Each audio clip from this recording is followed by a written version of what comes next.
आजादी अभी अधूरी है, कैसे उल्लास मनाऊं मैं, थोड़े दिन की मजबूरी है, दिन दूर नहीं खंडित भारत को पुनः अखंड बनाएंगे।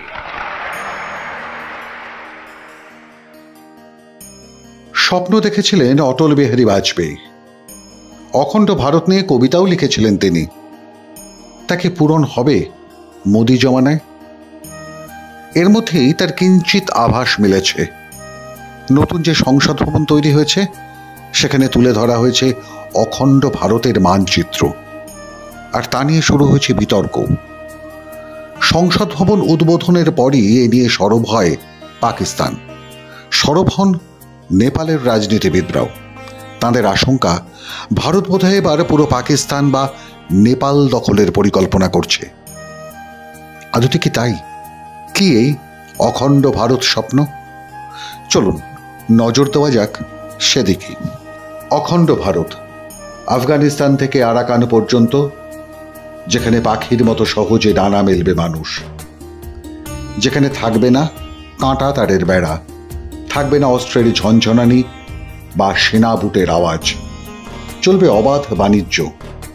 মৌর্য যুগে যেটা ছিল বৃহত্তর ভারতের ছবি, অতীতের সেই অখণ্ড ভারতের ছবি এবার মুরালের মাধ্যমে তুলে ধরা হয়েছে নতুন সংসদ ভবনে। আর এই ভাবনাই পল্লবিত হচ্ছে চতুর্দিকে। এমন একটা ছাতা তৈরি করা হবে যার নিচে থাকবে আফগানিস্তান থেকে মায়ানমার, এমনকি থাইল্যান্ড পর্যন্ত। ওই ছাতার নিচেই পাশাপাশি থাকবে ভারত, পাকিস্তান, নেপাল, ভুটান, শ্রীলঙ্কা। অনেকটা ইউরোপীয় ইউনিয়নের ধাঁচে চলবে পারস্পরিক বোঝাপড়া। কি সুদূর অতীত, কি সাম্প্রতিক অতীত। আফগানিস্তান থেকে মায়ানমার যে ভারতীয় সংস্কৃতির সঙ্গে এক সুতোয় বাঁধা ছিল, তার বহু নিদর্শন মেলে আজও। 1876 সাল পর্যন্ত কাবুলে ছিল ব্রিটিশ রাজ। এখন সেদেশে মুসলিমদের সংখ্যা 99% বেশি। সেখানে একসময় সংখ্যাগুরু ছিলেন হিন্দুরাই। তার ঐতিহাসিক নিদর্শনও ছড়িয়ে আছে প্রচুর। মহাভারতে আমরা যে গান্ধারের উল্লেখ পাই, যেখানে থাকতেন শকুনি, যেখানকার রাজকন্যা ছিলেন গান্ধারী, যাকে বিয়ে করেছিলেন ধৃতরাষ্ট্র, সে রাজত্বের বেশিরভাগ অংশই এখন আফগানিস্তান আর পাকিস্তানের অন্তর্ভুক্ত। মহাভারতের কাল বাদ দিলেও এখানে হিন্দু রাজত্বের অস্তিত্ব মেলে। কুষাণ সাম্রাজ্যের বিস্তৃতি ছিল এই আফগানিস্তান পর্যন্ত। কনিষ্কের সময়কার সোনার মুদ্রা মিলেছে এখান থেকে। মাটি খুঁড়ে পাওয়া গেছে শৈব মূর্তি, মিলেছে 5ম শতাব্দীতে তৈরি মার্বেলের গণেশ মূর্তিও। 1000 বছর আগে পর্যন্ত আফগানিস্তানের রাজত্ব ছিল হিন্দু শাহী সাম্রাজ্যের। সূর্য দেবতার উপাসনা হতো এই কাবুলে। হিন্দু রাজাদের আমলেই সভ্যতা আর সংস্কৃতিতে উৎকৃষ্ট জায়গায় পৌঁছেছিল এই আফগানিস্তান। তৈরি হয়েছিল মন্দির, তৈরি হয়েছিল বামিয়ান বুদ্ধের মূর্তি। 1500 বছরের এই নিদর্শন ধ্বংস হয় 2001 সালে তালিবান শাসনের সময়। আসলে আফগানিস্তানে ইসলাম রাজ কায়েম হওয়ার পর নানা অত্যাচারী শাসকের হাত ধরে যে বিশৃঙ্খল পরিস্থিতির সৃষ্টি হয়েছিল, আজও যেন সেখানে সেই অশান্তির কালো ছায়া। আসলে ইতিহাসে যে ভারতীয় সিন্ধু সভ্যতার কথা শুনি, তার বিস্তৃতি ছিল বর্তমানের আফগানিস্তানের কিছু অংশ থেকে পাকিস্তান হয়ে ভারতের পশ্চিমাংশে। আজকের পেশোয়ার যেখানে, একসময় সেখানে ছিল পুরুষপুর। আজকের টকশিলা অতীতের তক্ষশিলা। কথিত আছে এই নগরের প্রতিষ্ঠা করেছিলেন স্বয়ং রামচন্দ্রের ভাই ভরত। পরে মৌর্য শাসনের সময় সম্রাট অশোকের আমলেও এই তক্ষশিলার উল্লেখ পাওয়া যায়। ব্রিটিশ ভারতের ডিভাইড অ্যান্ড রুল পদ্ধতিতে যে পাকিস্তানের জন্ম, তার একটা গোটা শহরের নামকরণই হয়েছে মেবারের রাজার নামে। রাওয়ালপিন্ডি। পাকিস্তানের এই শহরের নামকরণ হয়েছিল রাজপুত রাজা বাপ্পা রাওয়ালের নাম থেকে। পাকিস্তানের রাওয়ালপিন্ডি থেকে লাহোর দেশভাগের আগেও ছিল হিন্দু অধ্যুষিত। কথিত আছে লাহোর শহর, যা একসময় লাভপুর বা লাভপুরি নামে প্রসিদ্ধ ছিল, তার পত্তন করেছিলেন রামের পুত্র লব। তার নাম থেকেই শহরের নাম হয় লাভপুর। পরে এটাই হয় লাহোর। রাজা রঞ্জিত সিং এর আমলে যা নতুন করে প্রসিদ্ধি লাভ করে, আর এই রঞ্জিত সিং এর হাত ধরেই গড়ে ওঠে কসুর শহর।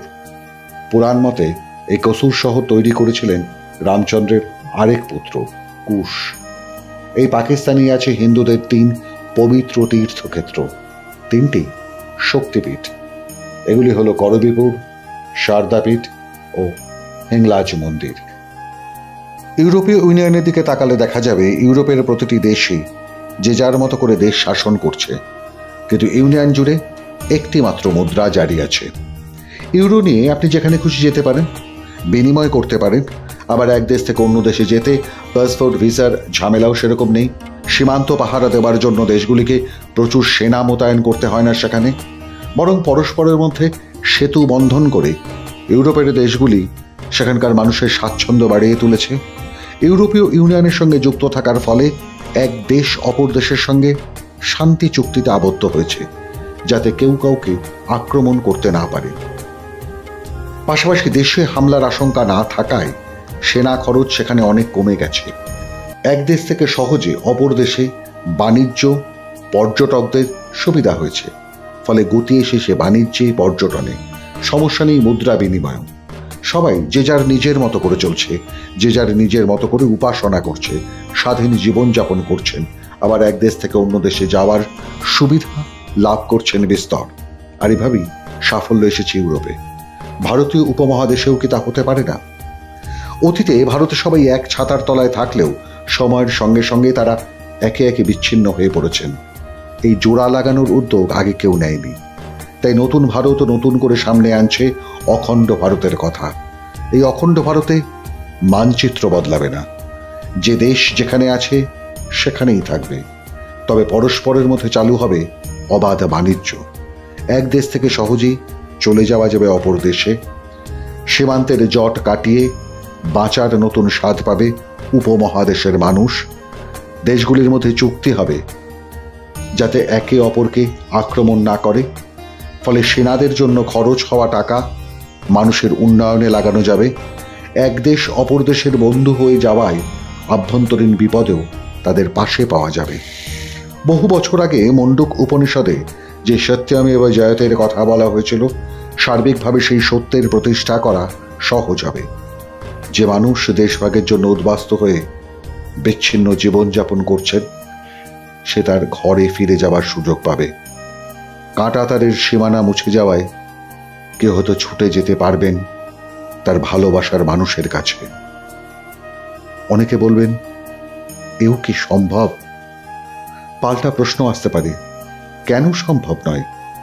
7টি এমিরেটস নিয়ে যদি সংযুক্ত আরব আমিরশাহী তৈরি হতে পারে, যদি ইউরোপের দেশগুলি মিলিঝুলি করে ইউরোপীয় ইউনিয়ন তৈরি করতে পারে, তাহলে ভারতীয় উপমহাদেশে তা সম্ভব হবে না কেন? এর জন্য চাই একটা সৎ উদ্যোগ, সঠিক মানসিকতা। একদিন এই অখণ্ড ভারতের স্বপ্ন আর মানসিকতা নিয়েই কবিতা লিখেছিলেন প্রাক্তন প্রধানমন্ত্রী অটল বিহারী বাজপেয়ী। আজ প্রতিবেদন শেষে শুনুন তার সেই কবিতা। ভালো লাগলে শেয়ার করুন, লাইক দিন, সাবস্ক্রাইব করুন, আর অবশ্যই কমেন্টে গিয়ে লিখুন, আপনি কি চান না অখণ্ড ভারত? बस इसीलिए तो कहता हूं आजादी अभी अधूरी है, कैसे उल्लास मनाऊं मैं, थोड़े दिन की मजबूरी है। दिन दूर नहीं, खंडित भारत को पुनः अखंड बनाएंगे। दिन दूर नहीं, खंडित भारत को पुनः अखंड बनाएंगे। गिलगित से गारो पर्वत तक आजादी पर्व मनाएंगे। उस स्वर्ण दिवस के लिए आज से कमर कसें, बलिदान करें। जो पाया उसमें खो न जाएं, जो खोया उसका ध्यान करें।